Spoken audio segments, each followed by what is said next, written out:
त्रयोदशः सर्गः। महर्षि अगस्त का श्री राम के प्रति अपनी प्रसन्नता प्रकट करके सीता की प्रशंसा करना, श्री राम के पूछने पर उन्हें पंचवटी में आश्रम बनाकर रहने का आदेश देना तथा श्री राम आदि का प्रस्थान। श्री राम, आपका कल्याण हो। मैं आप पर बहुत प्रसन्न हूँ। लक्ष्मण, मैं तुम पर भी बहुत संतुष्ट हूँ। आप दोनों भाई मुझे प्रणाम करने के लिए जो सीता के साथ यहाँ तक आए, इससे मुझे बड़ी प्रसन्नता हुई है। रास्ता चलने के परिश्रम से आप लोगों को बहुत थकावट हुई है। इसके कारण जो कष्ट हुआ है वह आप दोनों को पीड़ा दे रहा होगा। मिथिलेश कुमारी जानकी भी अपनी थकावट दूर करने के लिए अधिक उत्कंठित हैं। यह बात स्पष्ट ही जान पड़ती है। यह सुकुमारी हैं और इन इससे पहले इसे ऐसे दुखों का सामना नहीं करना पड़ा है। वन में अनेक प्रकार के कष्ट होते हैं, फिर भी यह पति प्रेम से प्रेरित होकर यहाँ आई हैं। श्री राम, जिस प्रकार सीता का यहाँ मन लगे, जैसे भी यह प्रसन्न रहें, वही कार्य आप करें। वन में आपके साथ आकर इसने दुष्कर कार्य किया है। रघुनंदन, सृष्टि काल से लेकर अब तक स्त्रियों का प्राय यही स्वभाव रहता आया है कि यदि पति सम अवस्था में है, अर्थात धन धान्य से संपन्न, स्वस्थ एवं सुखी है, तब तो वे उसमें अनुराग रखती हैं। परंतु यदि वह विषम अवस्था में पड़ जाता है, दरिद्र एवं रोगी हो जाता है, तब उसे त्याग देती हैं। स्त्रियां विद्युत की चपलता, शस्त्रों की तीक्ष्णता तथा गरुड़ एवं वायु की तीव्र गति का अनुसरण करती हैं। आपकी यह धर्म पत्नी सीता इन सब दोषों से रहित है। स्पृहणीय एवं पतिव्रताओं में उसी तरह अग्रगण्य है जैसे देवियों में अरुंधति। शत्रुदमन श्री राम, आज से इस देश की शोभा बढ़ गई, जहां सुमित्रा कुमार लक्ष्मण और विदेह नंदिनी सीता के साथ आप निवास करेंगे। मुनि के ऐसा कहने पर श्री रामचंद्र जी ने प्रज्वलित अग्नि के समान तेजस्वी उन महर्षि के दोनों हाथ जोड़कर यह विनयुक्त बात कही। भाई और पत्नी सहित जिसके अर्थात मेरे गुणों से हमारे गुरुदेव मुनिवर अगस्त्य जी यदि संतुष्ट हो रहे हैं, तब तो मैं धन्य हूँ। मुझ पर मुनीश्वर का महान अनुग्रह है। परंतु मुने, अब आप मुझे ऐसा कोई स्थान बताइए जहाँ बहुत से वन हो, जल की भी सुविधा हो तथा जहाँ आश्रम बनाकर मैं सुखपूर्वक आनंद निवास कर सकूं।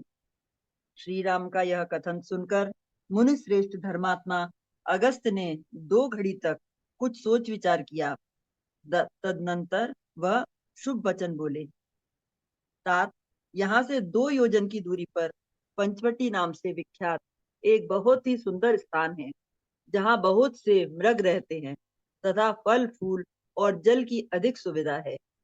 वहां जाकर लक्ष्मण के साथ आप आश्रम बनाइए और पिता की यथोक्त यथोक्त आज्ञा का पालन करते हुए वहां सुख पूर्वक निवास कीजिए।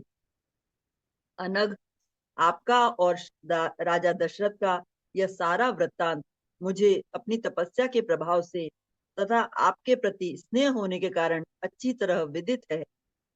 आपने तपोवन में मेरे साथ रहने की और वनवास का शेष समय यहीं बिताने की अभिलाषा प्रकट करके भी जो यहाँ से अन्यत्र रहने योग्य स्थान के विषय में मुझसे पूछा है, इसमें आपका हार्दिक अभिप्राय क्या है, यह मैंने अपने तपोबल से जान लिया है। आपने ऋषियों को रक्षा के लिए राक्षसों के वध की प्रतिज्ञा की है। इस प्रतिज्ञा का निर्वाह अन्यत्र रहने से ही हो सकता है, क्योंकि यहाँ राक्षसों का आना जाना नहीं होता। इसलिए मैं आपसे कहता हूँ कि पंचवटी में जाइए। वहां की वनस्थली बड़ी ही रमणीय है। वहां मिथिलेश कुमारी सीता आनंद पूर्वक सब ओर विचरेंगी। रघुनंदन, यह स्पृहणीय स्थान यहाँ से अधिक दूर नहीं है। गोदावरी के पास उसी के तट पर है, अतः मैथिली का मन वहां खूब लगेगा। महाबाहो, वह स्थान प्रचुर फल मूलों से संपन्न, भांति भांति के विहंगमों से सेवित, एकांत पवित्र और रमणीय है। श्री राम, आप भी सदाचारी और ऋषियों की रक्षा करने में समर्थ हैं, अतः आप वहां रहकर तपस्वी मुनियों का पालन कीजिएगा। वीर, यह जो महुओं का विशाल वन दिखाई देता है, इसके उत्तर से होकर जाना चाहिए। उस मार्ग से जाते हुए आपको आगे एक बरगद का वृक्ष मिलेगा। उससे आगे कुछ दूर तक ऊंचा मैदान है। उसे पार करने के बाद एक पर्वत दिखाई देगा। उस पर्वत से थोड़ी ही दूर पर पंचवटी नाम से प्रसिद्ध सुंदर वन है, जो सदा फूलों से सुशोभित रहता है। महर्षि अगस्त्य के ऐसा कहने पर लक्ष्मण सहित श्री राम ने उनका सत्कार करके उन सत्यवादी महर्षि से वहां जाने की आज्ञा मांगी। उनकी आज्ञा पाकर उन दोनों भाइयों ने उनके चरणों की वंदना की और सीता के साथ वे पंचवटी नामक आश्रम की ओर चल दिए। राजकुमार श्री राम और लक्ष्मण ने पीठ पर तरकस बांध हाथ में धनुष ले लिए। वे दोनों भाई समरांगणों में कातरता दिखाने वाले नहीं थे। वे दोनों बंधु महर्षि के बताए हुए मार्ग से बड़ी सावधानी के साथ पंचवटी की ओर प्रस्थित हुए। इस प्रकार श्री वाल्मीकि निर्मित आर्ष रामायण आदि काव्य के अरण्य कांड में 13वां सर्ग पूरा हुआ। चतुर्दशः सर्ग। पंचवटी के मार्ग में जटायु का मिलना और श्री राम को अपना विस्तृत परिचय देना। पंचवटी जाते समय बीच में श्री रामचंद्र जी को एक विशाल काय ग्रग्र ग्रद्र मिला, जो भयंकर पराक्रम प्रकट करने वाला था। वन में बैठे उस विशाल पक्षी को देखकर महाबाग श्री राम और लक्ष्मण ने उसे राक्षस ही समझा और पूछा, आप कौन हैं? तब उस पक्षी ने बड़ी मधुर और कोमल वाणी में उन्हें प्रसन्न करते हुए कहा, बेटा, मुझे अपने पिता का मित्र समझो। पिता का मित्र जानकर श्री रामचंद्र जी ने गृध्र का आदर किया और शांत भाव से उसका कुल एवं नाम पूछा। श्री राम का यह प्रश्न सुनकर उस पक्षी ने उन्हें अपने कुल और नाम का परिचय देते हुए समस्त प्राणियों की उत्पत्ति का क्रम ही बताना आरंभ किया। महाबाहु रघुनंदन, पूर्व काल में जो जो प्रजापति हो चुके हैं, उन सबका आदि से ही वर्णन करता हूँ। सुनो। उन प्रजापतियों में सबसे प्रथम कर्दम हुए, तदनंतर दूसरे प्रजापति का नाम विकृत हुआ, तीसरे शेष, चौथे संश्रय और पांचवे प्रजापति पराक्रमी बहुपुत्र हुए। छठे स्थाणु, सातवें मरीचि, आठवें अत्रि, नवे महान शक्तिशाली क्रतु, 10वें पुलस्त्य, 11वें अंगिरा, 12वें प्रचेता और 13वें प्रजापति पुलह हुए। 14वें दक्ष, 15वें विवस्वान, 16वें अरिष्टनेमी और 17वें प्रजापति महातेजस्वी कश्यप हुए। रघुनंदन, यह कश्यप जी अंतिम प्रजापति कहे गए हैं। महायशस्वी श्री राम प्रजापति दक्ष के 60 यशस्विनी कन्याएं हुई, जो बहुत ही विख्यात थीं। उनमें 8 सुंदरी कन्याओं को प्रजापति कश्यप ने पत्नी रूप में ग्रहण किया, जिनके नाम इस प्रकार हैं: अदिति, दिति, दनु, कालका, ताम्रा, रोदवशा, मनु और अनला। तदनंतर उन कन्याओं से प्रसन्न होकर कश्यप जी ने फिर उनसे कहा, देवियों, तुम लोग ऐसे पुत्रों को जन्म दोगी जो तीनों लोगों का भरण पोषण करने में समर्थ और मेरे समान तेजस्वी होंगे। महाबाहु श्री राम, इनमें से अदिति, दिति, दनु और कालका, इन चारों ने कश्यप जी की कही हुई बात को मन से ग्रहण किया, परंतु शेष स्त्रियों ने उधर मन नहीं लगाया। उनके मन में वैसा मनोरथ नहीं उत्पन्न हुआ। शत्रुओं का दमन करने वाले रघुवीर, अदिति के गर्भ से 33 देवता उत्पन्न हुए, 12 आदित्य, 8 वसु, 11 रुद्र और 2 अश्विनी कुमार। शत्रुओं को ताप देने वाले श्री राम ये ही 33 देवता हैं। 7 दिति ने दैत्य नाम से प्रसिद्ध यशस्वी पुत्रों को जन्म दिया।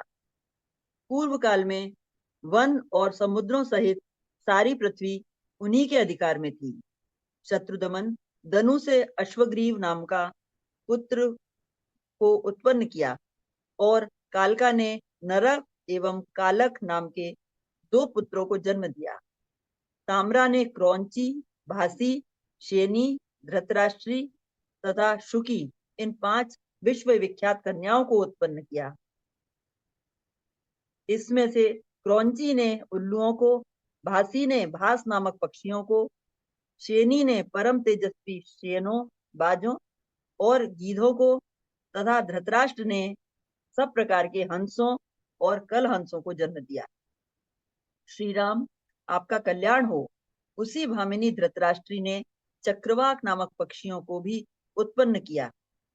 ताम्रा की सबसे छोटी पुत्री शुकी ने नता नामक नाम वाली कन्या को जन्म दिया।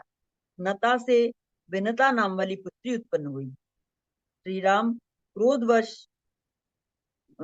राम क्रोधवशा ने अपने पेट से 10 कन्याओं को जन्म दिया, जिनके नाम हैं मृगी, मृगमंदा, हरि, भद्रमदा, मातंगी, शार्दुली, श्वेता, सुरभि, सर्व लक्षण संपन्ना सुरसा और कद्रुका। नरेशों में श्रेष्ठ श्री राम, मृगी की संतान सारे मृग हैं और मृगमंदा के ऋक्ष, श्रमर और चमर। भद्रमदा ने इरावती नामक कन्या को जन्म दिया, जिसका पुत्र है ऐरावत नामक महान गजराज, जो समस्त लोगों को अभीष्ट है। हरि की संतान है हरि सिंह तथा तपस्वी विचारशील वानर तथा गोलांगुल लंगूर है। क्रोधवशा की पुत्री शार्दुली ने व्याघ्र नामक पुत्र को जन्म उत्पन्न किए। नरश्रेष्ठ, मातंगी की संतानें मातंग हाथी है। काकुत्स, श्वेता ने अपने पुत्र के रूप में एक दिग्गज को जन्म दिया।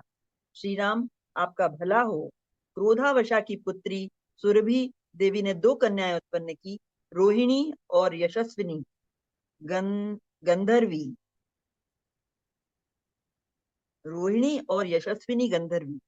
रोहिणी ने गौओं को जन्म दिया और गंधर्वी ने घोड़ों को ही पुत्र रूप में प्रकट किया। श्री राम, सुरसा ने नागों को और कद्रु ने पन्नगों को जन्म दिया। नरश्रेष्ठ, महात्मा कश्यप की पत्नी मनु ने ब्राह्मण, क्षत्रिय, वैश्य और शूद्र जाति वाले मनुष्यों को जन्म दिया। मुख से ब्राह्मण उत्पन्न हुए और हृदय से क्षत्रिय, दोनों उरुओं से वैश्यों का जन्म हुआ और दोनों पैरों से शूद्रों का, ऐसी प्रसिद्धि है। कश्यप पत्नी अनिला ने पवित्र फल वाले समस्त वृक्षों को जन्म दिया। कश्यप पत्नी ताम्रा की पुत्री जो शुकी थी, उसकी पौत्री विनता थी तथा कद्रु सुरसा की बहन एवं क्रोधावशा की पुत्री कही गई है। इनमें से कद्रु ने 1 सहस्र नागों को उत्पन्न किया, जो इस पृथ्वी को धारण करने वाले हैं, तथा विनता ने के 2 पुत्र हुए, गरुड़ और अरुण। उन्हीं विनतानंदन अरुण से मैं और मेरे बड़े भाई संपाति उत्पन्न हुए। शत्रुदमन रघुवीर, आप मेरा नाम जटायु समझें। मैं शेनी का पुत्र हूँ। ताम्रा की पुत्री जो श्वेनी बताई गई है, उसी की परंपरा में उत्पन्न हुई एक शेनी मेरी माता हुई। तात, यदि आप चाहें तो मैं यहाँ आपके निवास में सहायक होऊंगा। यह दुर्गम वन मृगों तथा राक्षसों से सेवित है। लक्ष्मण सहित आप यदि अपनी पर्णशाला से कभी बाहर चले जाएं, तो उस अवसर पर मैं देवी सीता की रक्षा करूंगा। यह सुनकर श्री रामचंद्र जी ने जटायु का बड़ा सम्मान किया और प्रसन्नता पूर्वक उनके गले लगाकर वे उनके सामने नतमस्तक हो गए। फिर पिता के साथ जिस प्रकार उनकी मित्रता हुई थी, वह प्रसंग मनस्वी श्री राम ने जटायु के मुख से बारंबार सुना। तत्पश्चात वे मिथिलेश कुमारी सीता को उनके संरक्षण में सौंपकर लक्ष्मण और अत्यंत बलशाली पक्षी जटायु के साथ ही पंचवटी की ओर ही चल दिए। श्री रामचंद्र जी मुनिद्रोही राक्षसों को शत्रु समझकर उन्हें उसी प्रकार दग्ध कर डालना चाहते थे, जैसे आग पतंगों को जलाकर भस्म कर देती है। इस प्रकार श्री वाल्मीकि निर्मित आर्ष रामायण आदि काव्य के अरण्य कांड में 14वां सर्ग पूरा हुआ। पंचदशः सर्ग। पंचवटी के रमणीय प्रदेश में श्री राम की आज्ञा से लक्ष्मण द्वारा सुंदर पर्णशाला का निर्माण तथा उसमें सीता और लक्ष्मण जी सहित श्री राम का निवास। नाना प्रकार के सर्पों, हिंसक जंतुओं और मृगों से भरी हुई पंचवटी में पहुंचकर श्री राम ने उद्दीप्त तेज वाले अपने भाई लक्ष्मण से कहा, सौम्य, मुनिवर अगस्त ने हमें जिस स्थान का परिचय दिया था, उसके तथाकथित स्थान में हम लोग आ पहुंचे।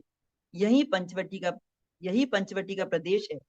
यहाँ पर वन प्रांत पुष्पों से कैसी शोभा पा रहा है। लक्ष्मण, तुम इस वन में चारों ओर दृष्टि डालो, क्योंकि इस कार्य में निपुण निपुण हो। देखकर यह निश्चय करो कि किस स्थान पर आश्रम बनाना हमारे लिए अच्छा होगा।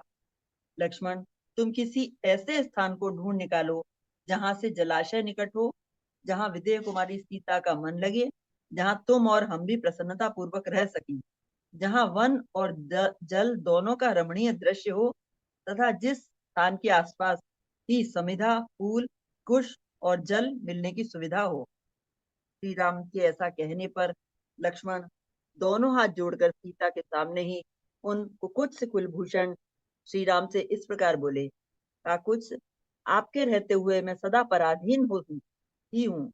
मैं सैकड़ों या अनंत वर्षों तक आपकी आज्ञा के अधीन ही रहना चाहता हूँ। अतः आप स्वयं ही देखकर जो स्थान सुंदर जान पड़े, वहां आश्रम बनाने के लिए मुझे आज्ञा दें। मुझसे कहें कि तुम अमुक स्थान पर आश्रम बनाओ।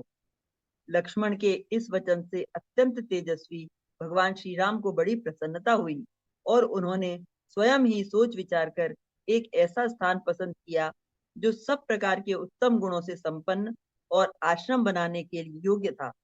उस सुंदर स्थान पर आकर श्री राम ने लक्ष्मण का हाथ अपने हाथ में लेकर कहा, सुमित्रा नंदन, यह स्थान समतल और सुंदर है तथा फूले हुए वृक्षों से घिरा है। तुम्हें इसी स्थान पर यथोचित रूप से एक रमणीय आश्रम का निर्माण करना चाहिए। यह पास ही सूर्य के समान उज्जवल कांति वाले मनोरम गंधयुक्त कमलों से रमणीय प्रतीत होने वाली तथा पद्मों की शोभा से संपन्न पुष्करिणी दिखाई देती है। पवित्र अंतःकरण वाले अगस्त्य मुनि ने जिसके विषय में कहा था, वह विकसित वृक्षावलियों से घिरी हुई रमणीय गोदावरी नदी यही है। इसमें हंस और कारंडव आदि जल पक्षी विहार कर विचर रहे हैं। चकवे इसकी शोभा बढ़ा रहे हैं तथा पानी पीने के लिए आए हुए मृगों के झुंड इसके तट पर छाए रहते हैं। यह नदी इस स्थान से न तो अधिक दूर है और न अत्यंत निकट ही। सौम्य, यहाँ बहुत सी कंदराओं से युक्त ऊंचे ऊंचे पर्वत दिखाई दे रहे हैं, जहाँ मयूरों की मीठी बोली गूंज रही है। ये रमणीय पर्वत खिले हुए वृक्षों से व्याप्त है। स्थान स्थान पर सोने, चांदी तथा तांबे के समान रंग वाले सुंदर गैरिक धातुओं से उपलक्षित ये पर्वत ऐसे प्रतीत हो रहे हैं मानो झरोके के आकार में की गई नीले, पीले और सफेद आदि रंगों की उत्तम श्रृंगार रचनाओं से अलंकृत हाथी शोभा पा रहे हैं। पुष्पों, गुल्मों तथा लता वल्लरियों से युक्त साल, ताल, तमाल, खजूर, कटहल, जलकदम, तिनिश, पुनंग, पुन्नार, आम, अशोक, तिलक, केवड़ा, चंपा, चंदन, कदम्ब, परनास, लकुच, धव, अश्वकर्ण, खैर, शमी, पलाश और पाटल आदि वृक्षों से घिरे हुए ये पर्वत बड़ी शोभा पा रहे हैं।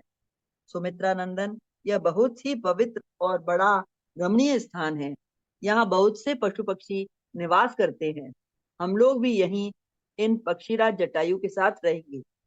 श्री राम के ऐसा कहने पर शत्रु वीरों का संहार करने वाले महाबली लक्ष्मण ने भाई के लिए शीघ्र ही आश्रम बनाकर तैयार किया। वह आश्रम एक अत्यंत विस्तृत पर्णशाला के रूप में बनाया गया था। महाबली लक्ष्मण ने पहले वहां मिट्टी एकत्र करके दीवार खड़ी की, फिर उसमें सुंदर एवं सुदृढ़ खंबे लगाए। खंभों के ऊपर बड़े बड़े बांस तिरछे करके रखे। बांसों के रख दिए जाने पर वह कुटी बड़ी सुंदर दिखाई देने लगी। फिर उन बांसों पर उन्होंने शमी वृक्ष की शाखाएं फैला दी और उन्हें मजबूत रस्सियों से कसकर बांध दिया।